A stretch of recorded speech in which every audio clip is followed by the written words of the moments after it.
Nagiging espesyal ang mga simpleng bagay basta't kasama ang mahal sa buhay. Bilang nanay kasi, handle mo lahat ng mga gawain sa bahay, sa opisina.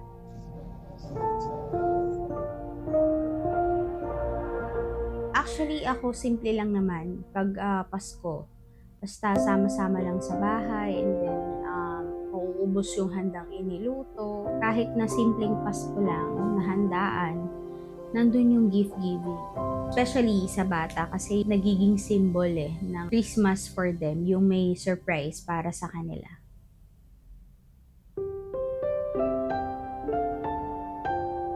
Salamat, Price Gas.